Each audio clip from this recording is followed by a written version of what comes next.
Modern Cybersecurity Fundamentals.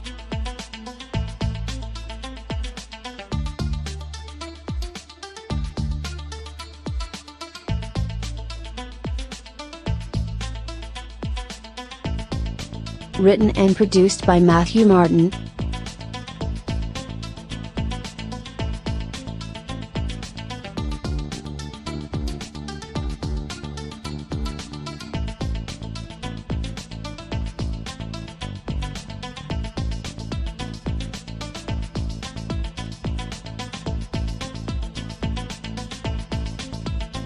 Part 1, History of Cybersecurity.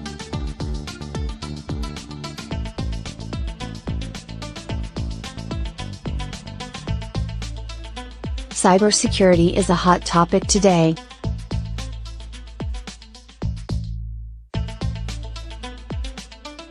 From reports on Russia influencing the 2016 United States presidential election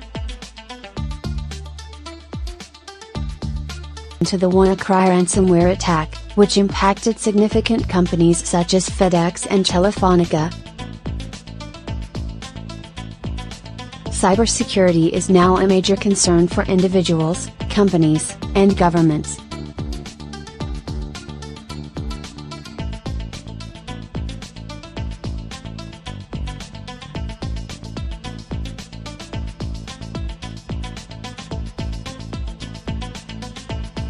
Early computer networks were primarily used for military projects.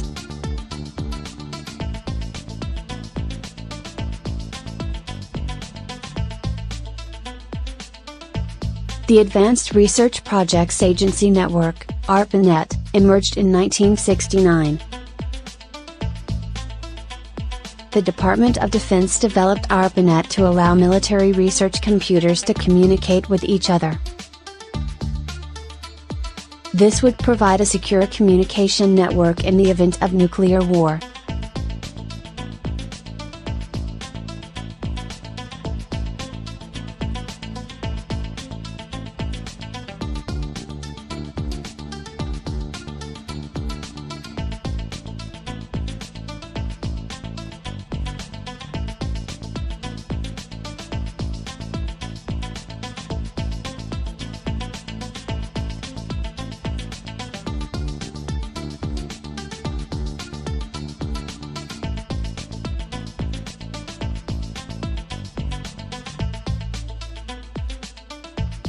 Eventually this led to creating what is now known as the Internet.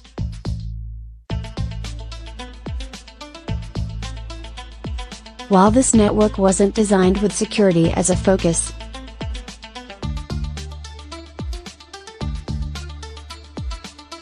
it evolved into the World Wide Web and is now a crucial part of our everyday lives. Fast forward to today, and cybersecurity is a major issue that causes many problems for businesses. Ransomware attacks extort money from victims by denying them services until they pay an attacker money.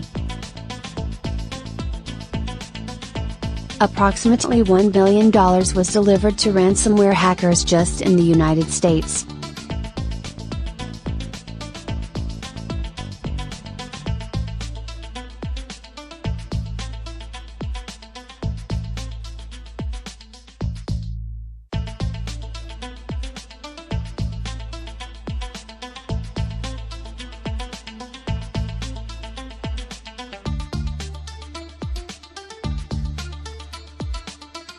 Cybersecurity is now such a significant issue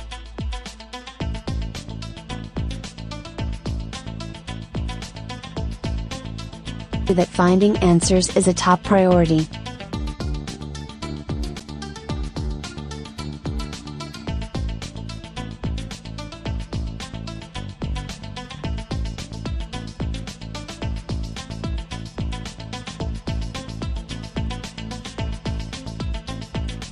Here is a history of major cybersecurity developments.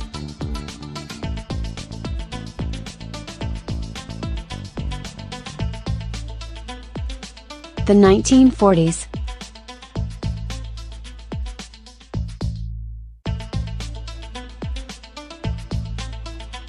The first digital computer arrived in 1943.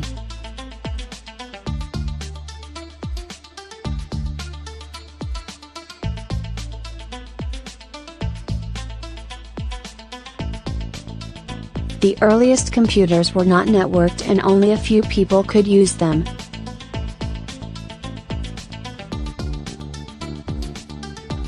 So there weren't many security threats causing concern.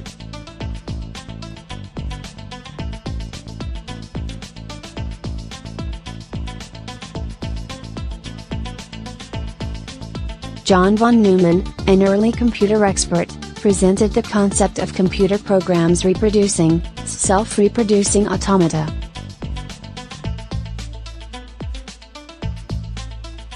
Introducing the possibility of computer viruses.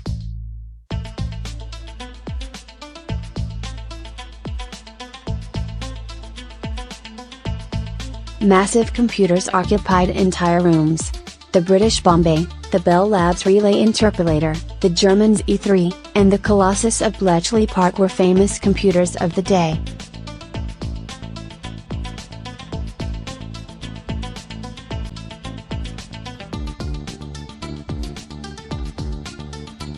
The 1950s. Early hackers went to work compromising telephone lines and switchboards.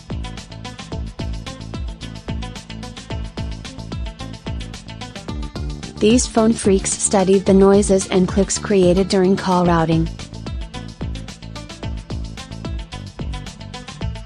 They also located technical articles released by phone companies.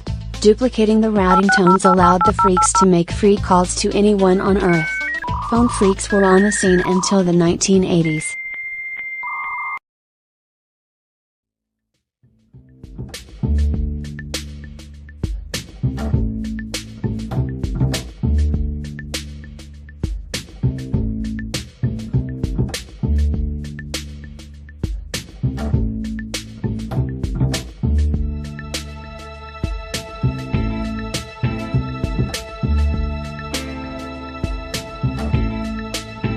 The 1960s.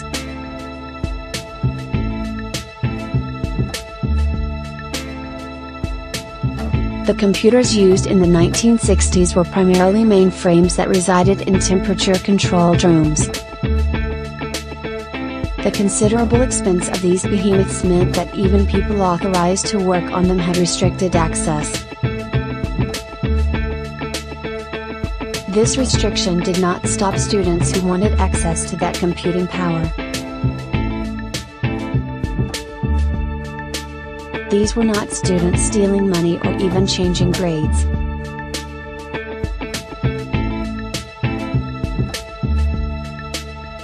It was mainly curious people who wanted to investigate and see if they could improve processes and systems.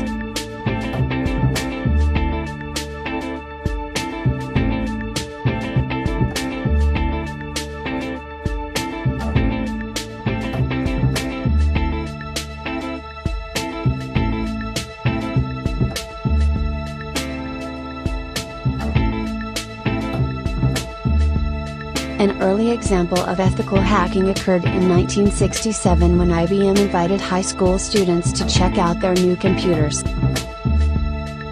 The students dug into the system and tried to learn how everything worked. This exploration revealed several system flaws for which IBM developed defensive tactics. IBM expressed its gratitude to these students. The computers weren't on the market, but who knows when the bugs would have emerged during regular business. Computers' designs became smaller and cheaper, so companies started to purchase devices to manage information. Passwords began to be used to eliminate the inconvenience of keeping computers in locked rooms.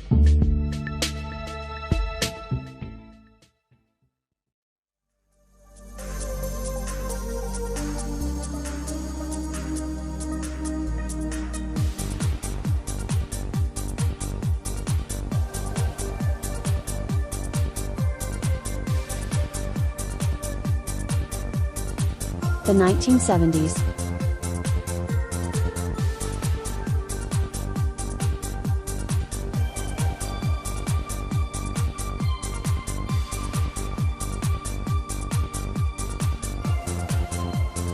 Cybersecurity as we know it began in 1972 with ARPANET. ARPANET was the world's first packet switched network. Computer scientists developed it to allow multiple computers to communicate via telephone lines, which was much more efficient than the other networking technologies of the day. The first 4 ARPANET nodes were at universities. The connection between 2 computer terminals was called a link. If you wanted to send data from one terminal to another, your terminal would transmit it to its respective link. The receiving link would then transmit that data to the proper terminal, which sounds complicated in writing but was fairly intuitive in practice. 2 terminals could be up to 492 kilometers away from each other.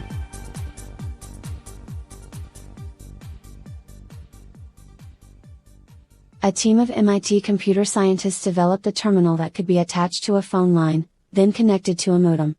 This device allowed your computer to communicate with the mainframe at the other end of the phone line.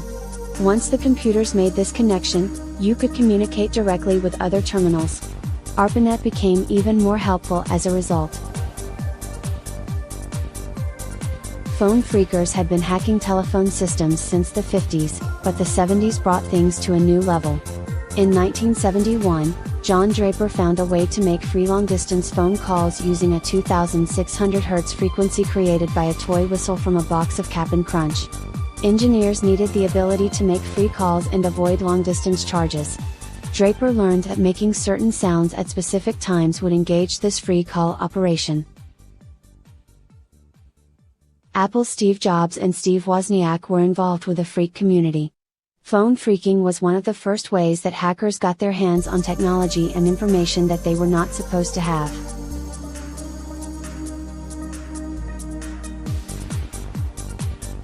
The floppy disk arrived in 1971.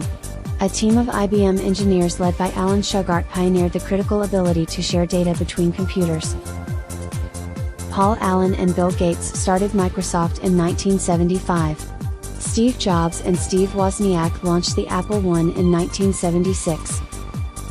When the Internet first started, it was used almost exclusively by academic institutions and researchers. It had its own separate address space, which allowed it to exist as its own entity within the greater Internet that we know today. Bob Thomas created the first self-replicating computer virus at BBN Technologies in 1971. This creation was not an intentionally malicious act, but instead an attempt to test the limits of computer systems.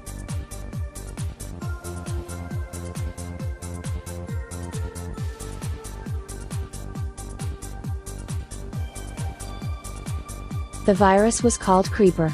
It moved through the ARPANET and copied itself into the nodes it encountered. The message, "I'm the Creeper, catch me if you can," showed Creeper's progress. The first antivirus program, Reaper, was likely developed in 1973 by Ray Tomlinson, the inventor of email. Reaper's sole purpose was to find and delete Creeper.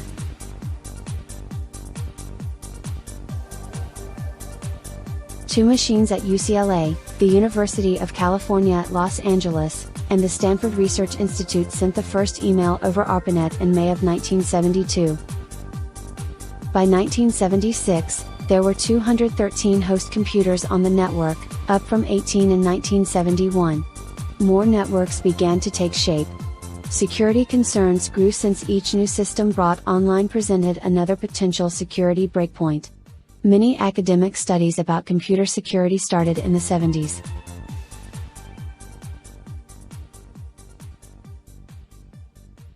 In 1976, super hacker Kevin Mitnick accessed the ARC, the Digital Equipment Corporation system used to develop operating systems, and copied the software. Kevin was arrested but not deterred. He would execute several advanced cyber attacks over the coming decades.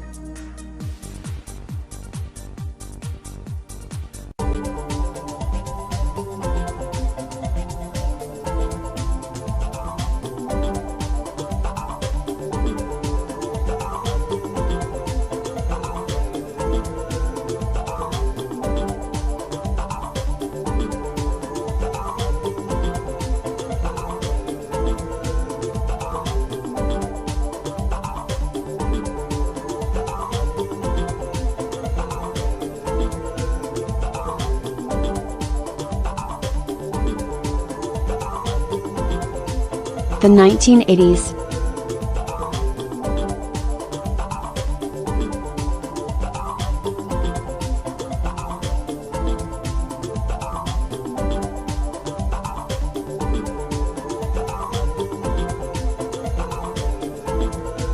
More high-profile attacks occurred during the 80s. National CSS, AT&T, and Los Alamos National Laboratory were some of the most famous. The terms Trojan horse and computer virus emerged in 1983. In 1985, DoD released the Trusted Computer System Evaluation Criteria, aka the Orange Book, that provided guidance on assessing the degree of trust placed in software that processes classified or other sensitive information. What security measures do manufacturers need to build into their commercial products?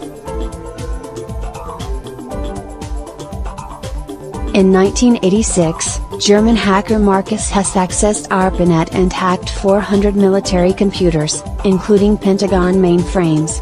He wanted to sell this information to the KGB. The first commercial antivirus was developed in 1987, although it's unclear who was first. Ultimate Virus Killer, NOD, and McAfee Virus Scan were all released in 1987. The Vienna virus appeared. The Cascade virus appeared. Cascade caused issues at IBM's Belgium office, prompting IBM to develop an antivirus product.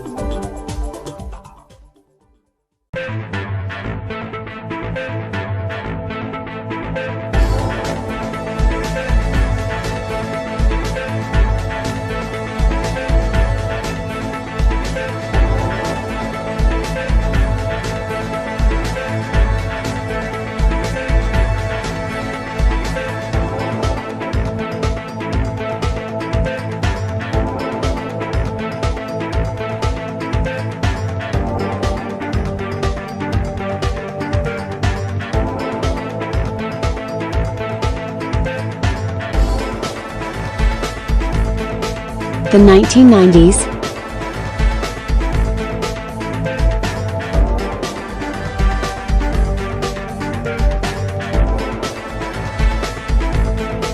The first polymorphic virus emerged in 1990. Code mutated while leaving the original algorithm intact to avoid detection. Early antivirus programs were not the best. They relied on signatures stored in a database and compared them to new viruses. This process resulted in false positives and a ton of wasted computing power.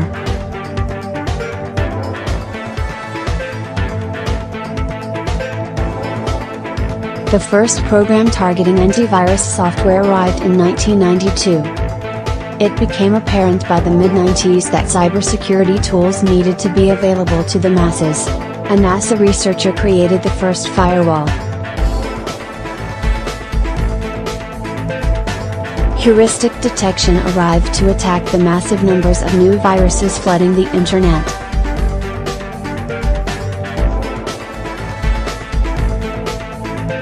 Email was extremely popular by the late 1990s.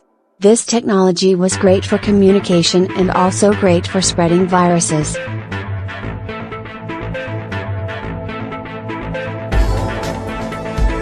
The Melissa virus appeared in 1999. It accessed computers through a Word document and emailed itself to the first 50 addresses in Microsoft Outlook.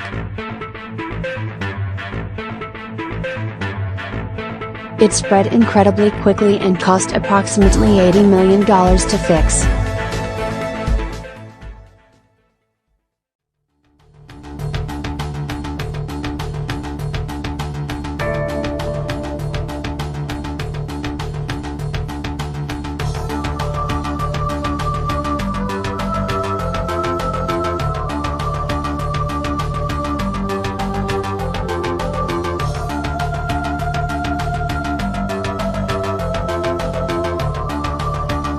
The 2000s.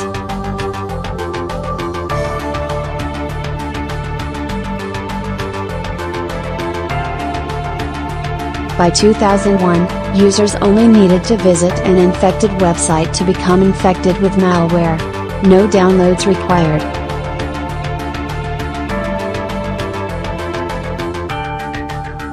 Instant messaging also became a favorite medium to disseminate malicious programs.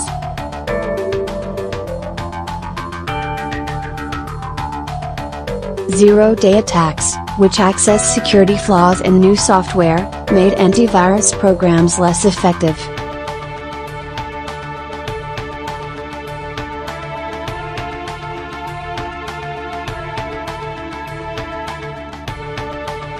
The mid-2000s saw the beginning of software migrating to the cloud.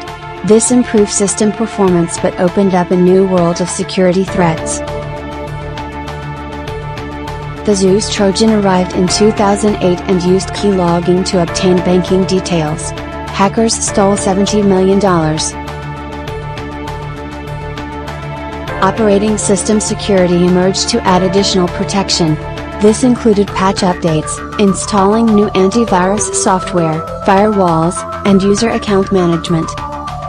By the end of the decade, smartphones became ubiquitous, and companies developed antivirus for smartphones. Apple, in 2009, launched a bug bounty program to attract researchers and improve security. They paid out $1 million by 2015.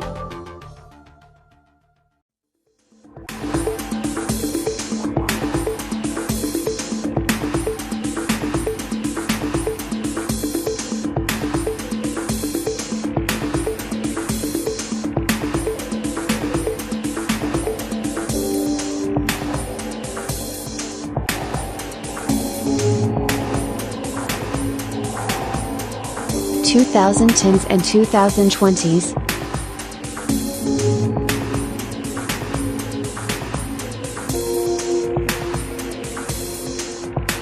Significant breaches of corporations and governments are accelerating.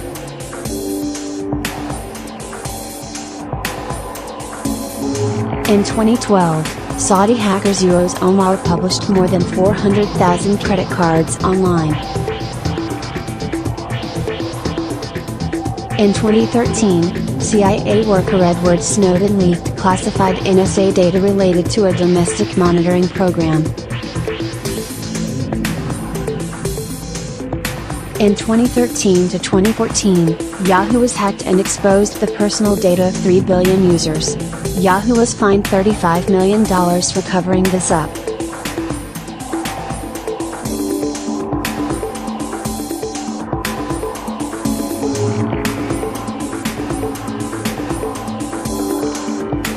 In 2017, WannaCry ransomware hit 230,000 computers in one day.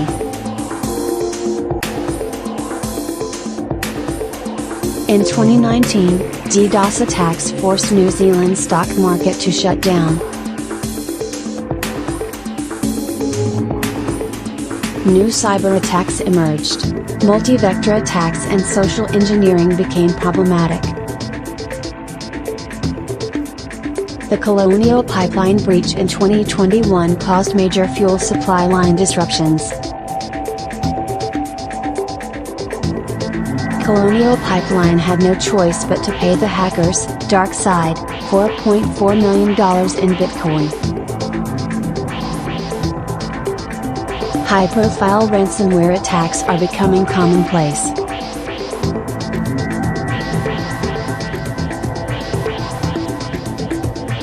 Vulnerable infrastructure systems are at risk, and security tools evolve to match these threats.